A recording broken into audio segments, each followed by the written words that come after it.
So basically we have two modes here. We have a performance mode and a quality mode. And I think we should probably start with that performance mode on PS5 good. Pro. Yeah, let's do it. Yeah, because I think that's where we see the most interesting updates here. And potentially also some of the more substantial issues, but I won't spoil that just yet. If you read the settings in the menu here, it describes this mode as having partial ray tracing enabled. Now this is interesting because originally Jedi Survivor had RTGI and RT reflections in both performance and quality modes on PS5 and Series X, but they removed it in the performance modes in a patch last September. And that was very successful. It got the game to just about a locked 60 FPS with better image quality, better internal resolutions. So here it seems like they've brought at least some of that back. So I did some comparison shots here to work out exactly what's changed between PS5 Pro and the old performance mode. So right off the bat, it does seem like PS5 Pro gets RT reflections. These can be subtle, but if you look at the floor in this shot, you see more reflective detail on Pro. I find that the RT reflections tend to be a bit more prominent in outdoor sequences though, where they reflect a rough approximation of the environment as a perspective, correct, and decent looking fallback for the SSR they otherwise have. So kind of like lumen reflections here. It's not the most detailed RT reflections in the world, but it does serve a useful purpose in this title, I would say. But one thing you'll notice is that if you compare the performance mode and the old quality mode, the RT reflections sometimes appear more limited. There's less geometry in them. They aren't really properly lit sometimes. This was more of an issue in the first level. In the second level, they look about the same as in the quality mode, which makes sense because in the first level, it is a very intensive level in terms of how demanding it is on the game. So I can imagine they might need to lighten it up a bit there. For the RTGI, it's a bit harder to tell sometimes because the difference between RTGI on and off, a little bit subtle in this game sometimes. The baked approximation of the RTGI is very good, and the RTGI appears to be probe-based, so it's not a per pixel RTGI that might provide a lot of detail, especially up close. It's a little bit more coarse than that. Right. But if you do some comparisons here, the PS5 Pro in the performance mode, it's clearly not resolving the same kind of lighting detail as the old quality mode here. And there are some tells that we've worked out for RTGI in this game.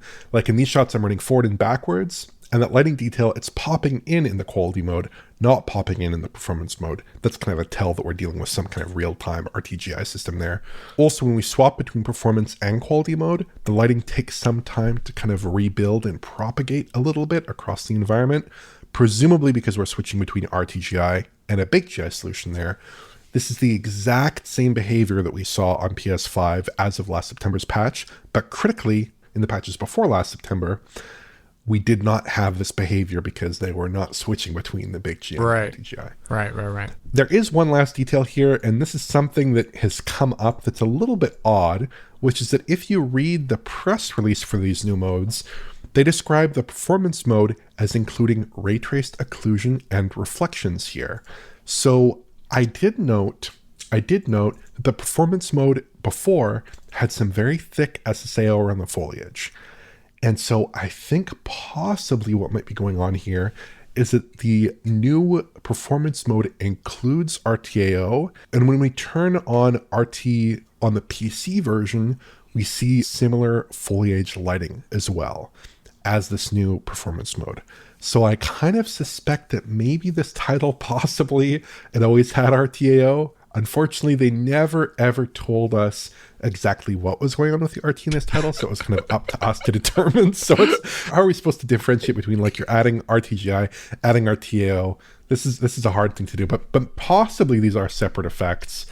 I just don't know, but possibly, or maybe something else is going on. I don't know. Yeah. That's just my impression from what's been said so far. Yeah, based upon what you're saying, though, it kind of makes sense. I was a little bit confused when they mentioned the RTAO thing, too, because back when we were doing the initial launch coverage of this game, we had to figure out exactly what was going on.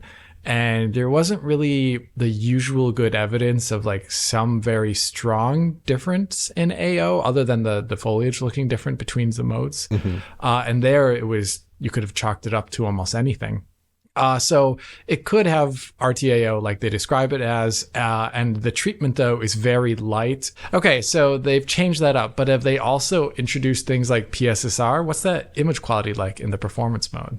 Yeah, they have. It's interesting. First of all, the other visual settings outside of the ray tracing do appear to be the same as before. You have similar foliage draw, similar shadows, But the real key change here, outside of the RT, is the addition of PSSR in this title. Because they have added PSSR in this game, in the performance mode. And image quality, unfortunately, it's really not good with PSSR in this title. If you look at this side by side, for instance, you can see just how unstable the game appears now with PSSR in the performance mode. I would personally go as far as to say it looks dramatically worse than the old performance mode here, which after the patch last September with FSR was not that offensive looking. It was not too bad. It was basically okay, especially from a normal viewing distance on a large format television. It's just super unstable. It sort of reminds me of like XeSS with more heavy upscale factors, where there's a kind of low level instability to the image with kind of machine learning based upscale artifacts everywhere. Some things also look a little bit buggy, like the way that PSSR can render foliage here. It's very unstable, and the lighting on the foliage can kind of pulse in and out in a really distracting manner, which is weird. They can kind of get really dark and then really light again. It just looks bizarre. But it is worth noting that I did spot that same issue on PC with DLSS, but it was a much lesser issue there. So that's something that does pop up. To be fair, in artificial environments like the first level, the results are better. It's still got more aliasing and more breakup and more temporal instability than FSR2 did before. But it's not a night and day deficit. It's substantial, but it's not gigantic. Yeah. One advantage, though, is that on PS5 Pro, the image can look a little bit sharper and a bit more detailed in motion. Like if I show you some still frames here, the image with FSR in motion, it's a bit softer.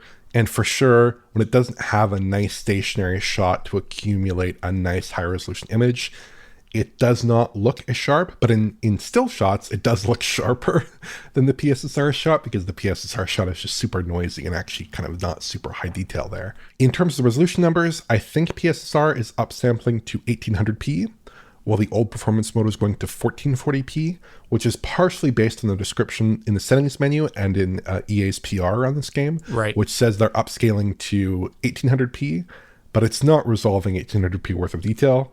Now, EA says it's upscaling from 1200p to 1800p. Unfortunately, in my testing, that was not the case. It's actually about 900p on average, but there is some pretty severe dynamic resolution scaling. So the lowest number I got was below 720p. The highest number I got was well above 1080p. Yeah.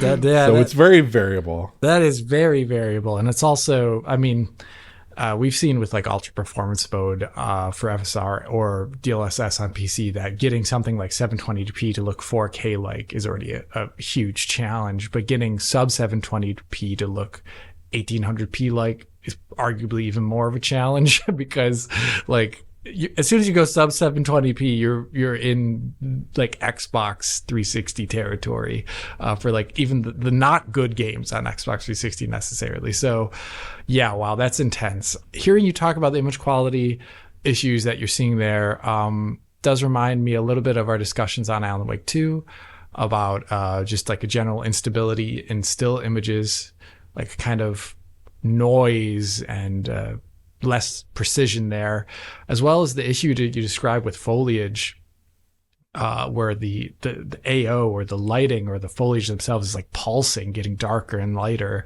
rapidly, does remind me of some of the issues we saw in Alan Wake 2 with regards to the volumetric lighting and somewhat a little bit the AO when you'd like walk along the ground. I made a shot of that in my video, but I didn't call it out directly. But yeah, not a great showing. And the fact that FSR2 is like, and this wasn't even like the latest version of FSR2. This is the like, if I recall when it launched, it was actually one of the earlier versions of FSR2. So like that isn't such a great, it's not a great showing for PSSR for sure. I'd also say here with PSSR, I did some pixel counts, which I'll show you right now. And actually with PSSR, it's almost identical across the 4 shots I tested to the old version with FSR2 and on PS5. But it is one shot counted at a higher resolution, but in general, it's about the same. And then in terms of one last thing in the performance mode, in terms of the frame rates in that mode, it is basically a flawless 60 FPS in the content that I tested.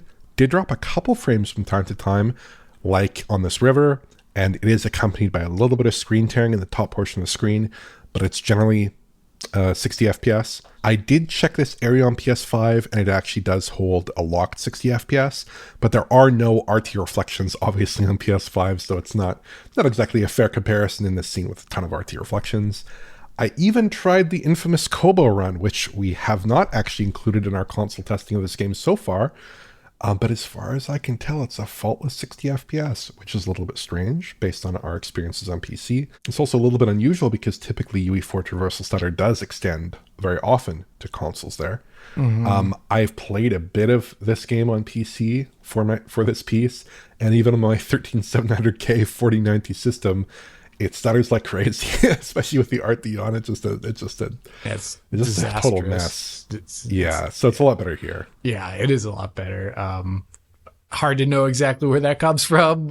This game, based upon this patch right here, a little bit messy at times at its development. But it's interesting that you described the internal resolutions counting to be so similar, excluding that one shot there.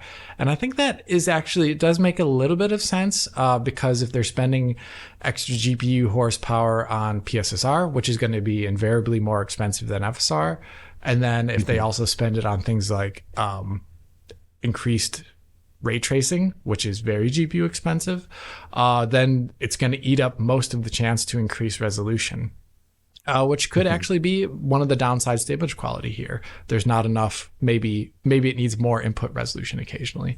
But yeah, that's pretty interesting.